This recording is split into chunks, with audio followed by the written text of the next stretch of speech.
വേളാങ്കണ്ണി യാത്രയിൽ 50 പേർക്ക് special chicken പെരട്ട് ഉണ്ടാക്കി കൊടുക്കുകയാണ്. കുക്കിംഗ് ഓയിൽ ഒഴിക്കുന്നു. അതിനുശേഷം മല്ലിപ്പൊടി എടുത്ത് വാരി വിതറി നന്നായിട്ട് വറുത്തങ്ങെടുക്കണം. അതിനുശേഷം ചിക്കൻ മസാല എടുത്ത് വാരി അങ്ങ് വിതറുന്നു. വീണ്ടും അങ്ങോട്ട് നന്നായി വഴറ്റിയെടുക്കുക. അതിനുശേഷം കാശ്മീരി ചില്ലി എടുത്ത് വാരി വിതറുന്നു. മഞ്ഞൾപ്പൊടി എടുത്ത് വാരി വിതറുന്നു. പിന്നെ കുറച്ച് കുരുമുളക് പൊടി ഇടുന്നു. ആവശ്യത്തിന് ഉപ്പിടുന്നു. നന്നായിട്ട് വറത്തെടുക്കുന്നു. പിന്നെ കുറച്ച് അധികം കറിവേപ്പില എടുത്ത് അങ്ങോട്ട് തട്ടുന്നു. വീണ്ടും വറക്കുന്നു. പിന്നെ ചിക്കൻ എടുത്ത് തട്ടുന്നു. 10 കിലോ ചിക്കൻ ചെറിയ പീസായിട്ട് മുറിച്ചതാണ്. എന്നിട്ട് നന്നായിട്ട് മിക്സ് ചെയ്ത് സെറ്റാക്കണം. ഒട്ടും വെള്ളം ഒഴിക്കരുത് കേട്ടോ.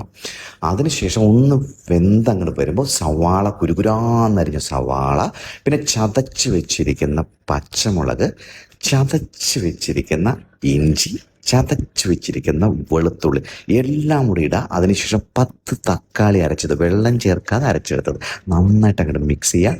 അതിനുശേഷം നന്നായിട്ട് സെറ്റാക്കി മിക്സ് ചെയ്യണം കേട്ടോ. എന്നിട്ട് അടച്ച് വെച്ചിട്ട് ഏകദേശം ഒരു 25 മിനിറ്റോളം വേവിക്കണം. ഇടയ്ക്ക് തുറന്നൊന്ന് മിക്സ് ചെയ്ത് കൊടുക്കണം കേട്ടോ. അങ്ങനെ തുറന്ന് മിക്സ് ചെയ്ത് വരുമ്പോൾ സംഗതി ഗംഭീര ടേസ്റ്റുള്ള ചിക്കൻ പെരട്ട്. പ്രിയ കൂട്ടുകാരൻ മൈക്കിളിന്റെ ഭാര്യ മിന്നു ആണ് ടേസ്റ്റ് ചെയ്തത്.